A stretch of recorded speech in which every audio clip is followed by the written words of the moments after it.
Autumn is, without a doubt, my favorite time of year. There's just something special about it.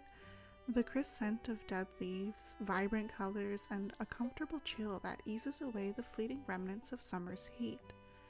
As the air turns cooler and the days grow shorter, we start to embrace the darkness, finding joy in the things that brought us fear. In such an undeniably cozy season, it's only fitting to have the perfect show to enjoy during a quiet evening, wrapped in a blanket and sipping on a cup of tea. So for those of us who have already watched Over the Garden Wall a few too many times and are seeking something new this season, I'm here to share my top picks for quintessential anime to watch during fall. I will admit it wasn't easy to pinpoint what exactly gives an anime a particularly autumnal feel. A few fall scenes or vaguely Halloween-esque imagery, it just didn't quite cut it for me. After looking at many factors, I realized what it really all comes down to is vibe. When it has that right ambiance and feeling, you just know. Which is what brings me to this first series. While it's not set in autumn, nor does it have a classic fall aesthetic, it does embody the pure spooky fun that is the essence of Halloween.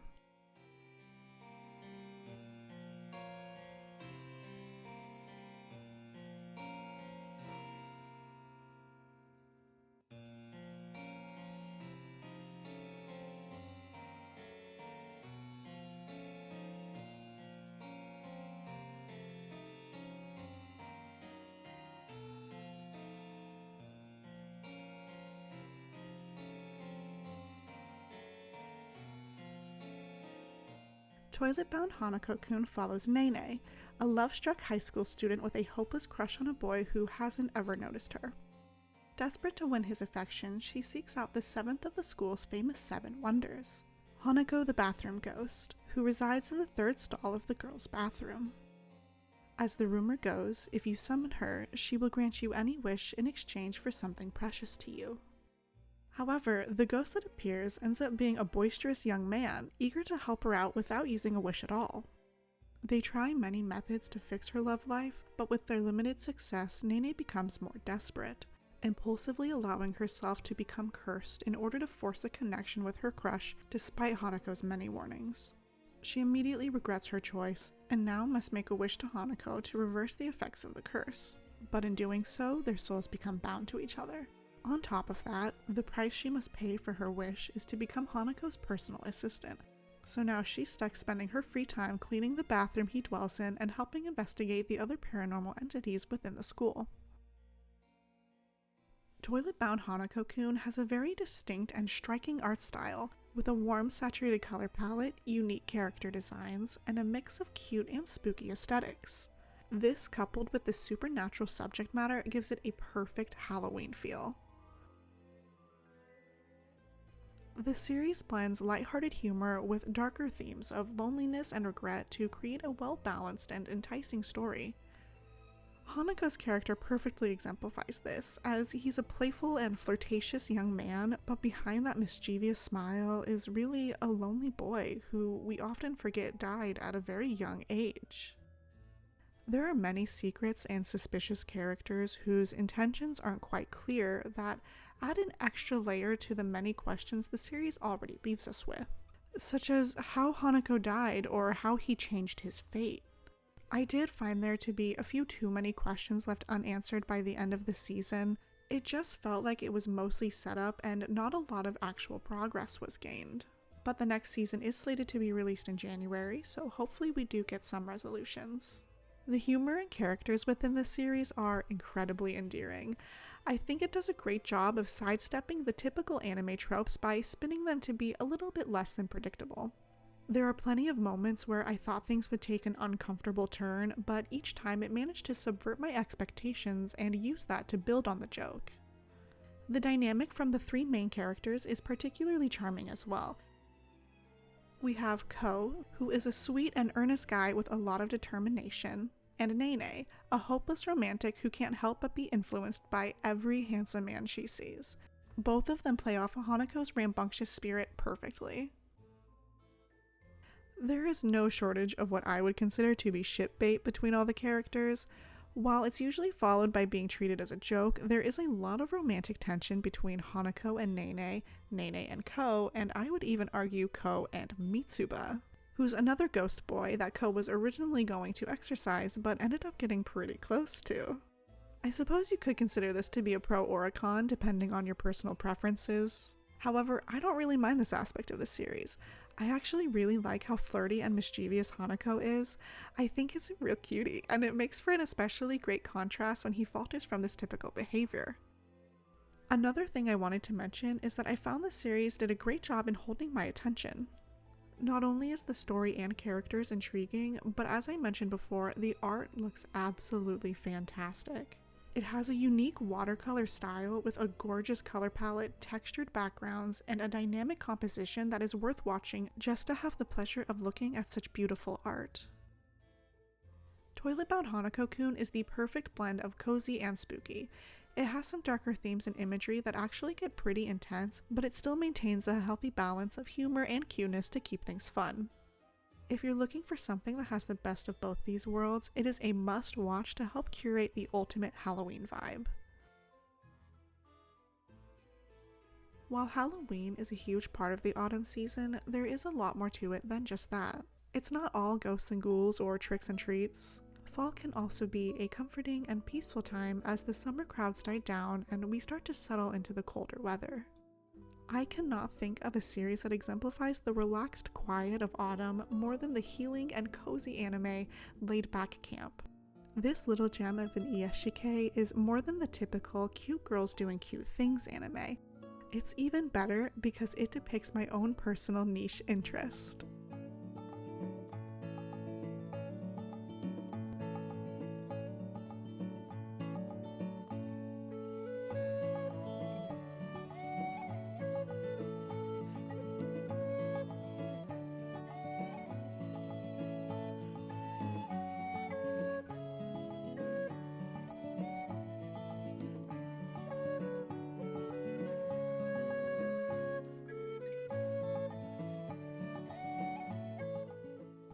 Rin is an experienced solo camper who finds herself crossing paths with Nadeshiko, a complete novice who's never even attempted to camp before. Their friendship begins when Rin finds the girl stranded in the woods at night and they end up spending the evening together. Nadeshiko starts to understand the joy in camping after falling in love with the breathtaking view of Mount Fuji illuminated by the moonlight. This cozy evening with a kind stranger inspires Nadeshiko to try camping as well. Wanting to experience the beauty of that night again, she joins the school's outdoor activity club. Here we meet a delightful cast of characters as they show Nadeshiko the ins and outs of camping. As someone who has a deep love for camping, I can't help but feel especially fond of this series. It beautifully captures a love of the outdoors and presents it in a way that's both realistic and inviting. With each episode, there are detailed explanations of different types of equipment, how to use them, as well as general tips and tricks that make the hobby feel welcoming to newcomers. The show even introduced me to some gear like stick-on body warmers that are now a staple within my own pack. There is a true love of camping that you can feel within this series, with experiences like getting so excited by all the cool stuff offered in an outdoor store only to be absolutely crippled by the price tag, or getting all the way out to your destination just to find that the road is closed. But what truly stands out to me about Laid Back Camp is just how much it emphasizes that there's no single right way to enjoy the outdoors. Rin's preference for solo camping is portrayed as just as valid and fulfilling as the group camping trips that Nadeshiko goes on with the rest of the outdoor club. Rin thrives in her solitude not as someone who is lonely, but as someone who finds peace in being alone. This resonated with me especially because I'm someone who also really enjoys the calm that solo camping brings. Nadeshiko does slowly bring Rin out of her shell as the two girls start camping together, and eventually Rin is willing to get out of her comfort zone and try camping with the whole outdoor club. To her surprise, she does end up having a lot of fun, joking around and sharing meals with everyone. In turn, Rin also inspires Nadeshiko to try out solo camping. In a moment that feels like a triumph, we see a girl who started out with no experience or equipment now be completely self-sufficient. The show really does depict the most idyllic form of camping and the absolute coziest version of fall that I can imagine. Sitting by a campfire, bundled up in blankets while enjoying a delicious hot meal. Oh my god, and I mean delicious. All the food in Laid Back Camp looks absolutely phenomenal. Talk about some serious food porn, there isn't a single meal that doesn't look amazing. In every way, Laid Back Camp is the epitome of coziness. It absolutely bleeds autumnal scenery, showing an appreciation for the season that is seldom depicted in anime.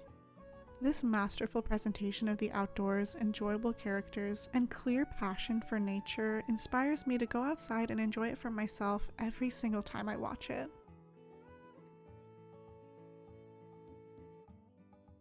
As nice as it is to go outside and spend an evening cozied up by a campfire, sometimes that nice chilly breeze turns frigid, and a creeping feeling of unease starts to inch its way into the back of your mind, as you realize just how dark the night has become.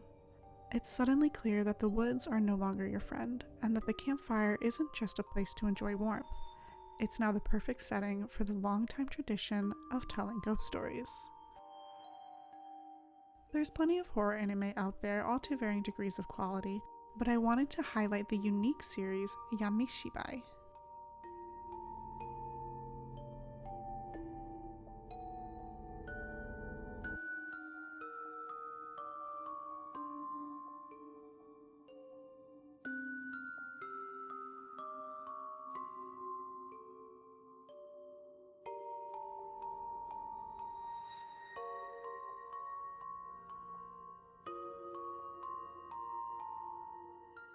Yamishibai is an anthology series with each episode telling a different ghost story.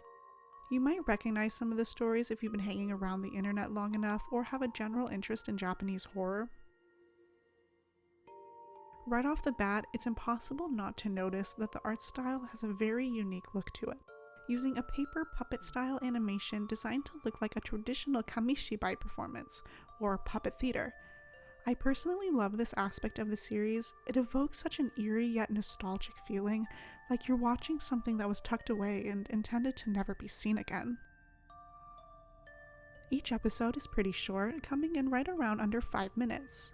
Because of this, each second is utilized to build tension and create atmosphere, so you won't ever want to turn away from your screen. Eventually, you'll find yourself completely transfixed and having watched an entire season before realizing. The series implements some phenomenal voice acting and truly disturbing sound design. The art style is also drawn in this pleasantly unpolished way that creates a really creepy tone. There aren't many moving parts due to the limitations of the cutout animation, which can cause some moments to fall just a hair flat, but I find that the style adds more to the overall experience. And though used seldomly, there are some moments where the animation deviates from this style, with figures moving uncomfortably fluid, making for an uncanny feeling that was rather effective. To be fully transparent, I haven't watched every single season, and I actually didn't really enjoy the later ones too much. Season 1 is by far the best, with Season 2 coming in as a close second. However, by Season 3, there is a pretty significant style change for the worst, and it unfortunately continues throughout the rest of the series. I found this to be pretty disappointing, as I felt like the series lost a lot of its charm with this change. There isn't much effort placed into making the art look like an actual illustration on paper, so it ends up just looking like a lower budget production and not in a stylistic way. Really, I have nothing bad to say about Season 1 at all. Not every single episode is a 10 out of 10, but if one episode doesn't really do it for you, the next one probably will. I can't say that I recommend the entire series, but the first 2 seasons are a must-watch if you need a spooky fix for your spooky season.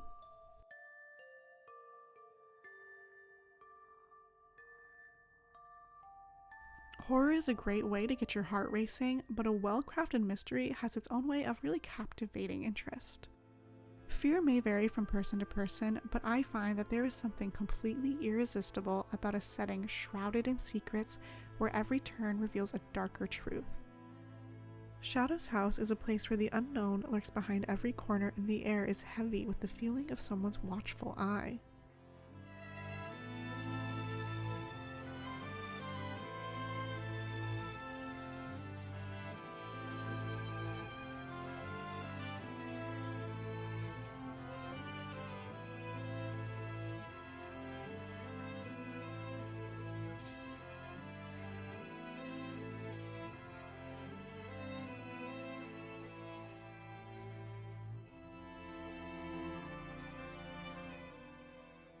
Deep in the mountains stands an eerie mansion cloaked in fog. Within its looming manor resides an enigmatic family of shadows. These faceless aristocrats are paired with a living doll designed in their image to act as a face. Kate is a young member of the Shadows family who has just been introduced to her newly made living doll. As the two interact for the first time and get to know each other, the doll learns more about her new life as well as what's expected of her as Kate's face. Despite their appearances being made to match one another, the girls' personalities are complete opposites. Kate is solemn, prim, intelligent, and tends to have a lot of anxiety, while her doll is excitable and endlessly positive.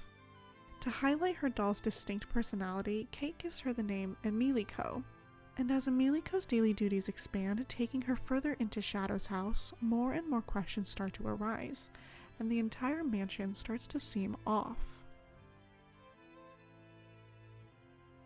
The series has an intricately woven story that contains plenty of intriguing mysteries right from the get-go, and many more being introduced with each episode. With casual remarks being said in passing that have an ominous tone, and constant mantras the dolls are conditioned to recite that keep them faithful and thoughtless, it's quite apparent that there are some very sinister things going on behind closed doors.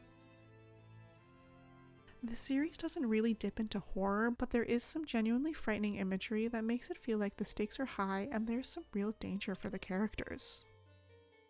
The culture amongst the denizens of Shadow's house is incredibly strict, with severe punishments for those who don't follow the status quo. Violence and backstabbing in order to gain favor or elevate one's position is completely normal here. In fact, it's practically encouraged, and is the exact purpose of the debut. A coming-of-age ceremony made to test the worth of the youngest Shadows and determine where they will be placed within the ranks of the rest of the Shadows family, if they're able to survive it.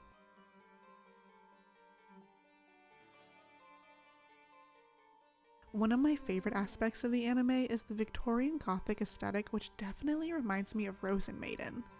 This is one of my favorite styles to be depicted in anime, and it's done exceptionally well here. The Shadow's house mansion has been meticulously crafted with elegantly patterned wallpaper, intricate architecture, and extravagant furniture in every scene, making for a beautiful yet foreboding setting. More importantly, the animation quality doesn't suffer at all despite the ridiculous amounts of detail there is. I am incredibly impressed with all the little embellishments in things like the setting and clothing. There is so much texture and shading that it really adds an extra layer of depth to the scenery. Everything about the visuals is just fantastic and a true joy for the eyes, all while maintaining clean, polished animation with a variety of dynamic shot composition.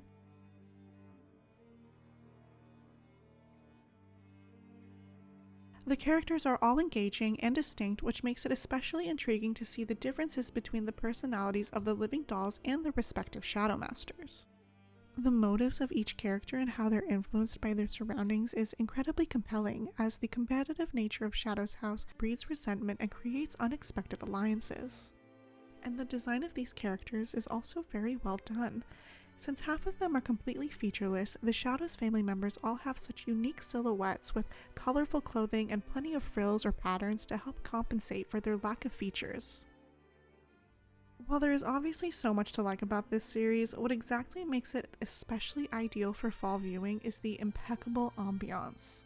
Many scenes are bathed in the warm orange glow of firelight and have a masterfully created foreboding atmosphere. The eerie setting, foggy scenery, and intriguing mystery are all perfect to enjoy on a dark autumn night if you're in the mood for something to binge.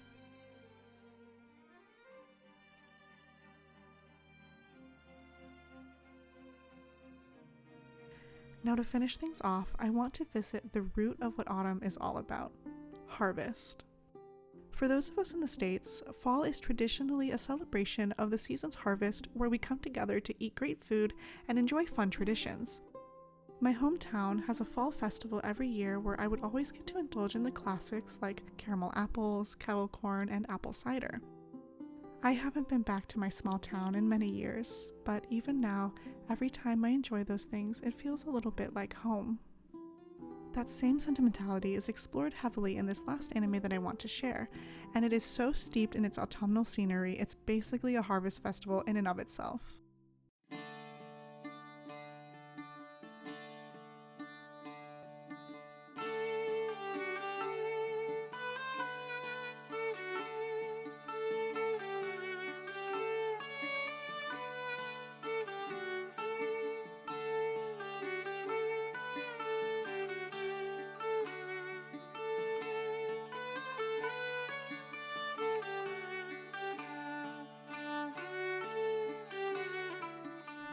Hollow is a wolf spirit who was once worshipped as a harvest deity and has been bound to the land of a small farming village that no longer needs or believes in her.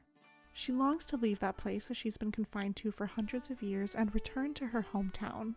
With the help of the traveling merchant Lawrence, the two set out for the north to find her home. They spend their long journey together trying their best to make money, stay out of trouble, and indulge in all sorts of delicious food and drinks along the way. Spice and Wolf actually has two different animated series available. There is the original series from 2008 and a remake from this year that has recently just concluded. Initially, I was not a big fan of the 2008 version.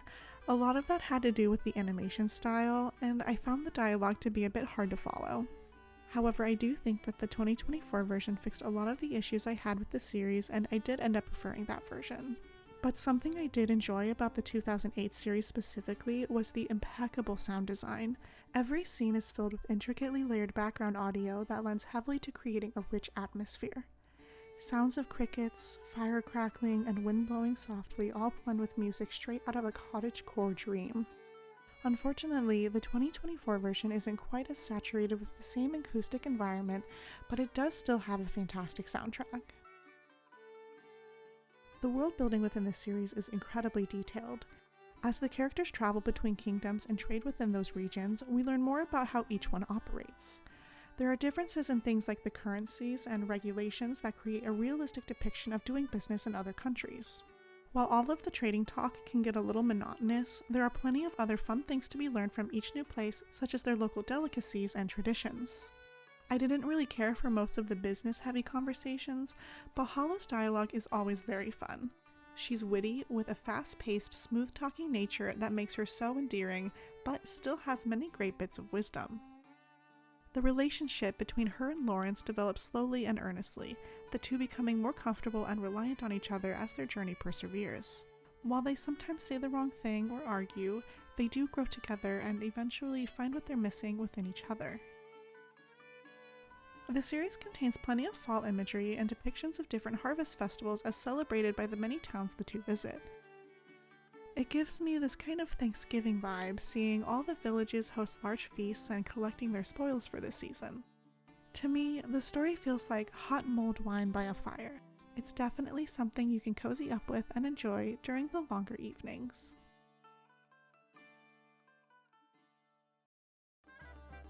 I really hope that you enjoyed this video, and that maybe you might seek out some of these recommendations if you haven't watched them already. I'm a Halloween all year round kind of person, so whenever fall comes around, I just get so excited that everyone else is embracing the season that I love so much and I wish we had a little bit more time with. So I hope that this helps kind of curate a very specific, very fun vibe during this season. And if anybody asks me why Soul Eater isn't on this list, it's because it's too damn obvious. I'm trying to branch out here, and Soul Eater is just, it's the first thing anyone ever thinks when they think Halloween anime. Like, let's find something else this time. Thank you guys so much for watching. Thank you for always bearing with me, and I can't wait to see you in another 2 years.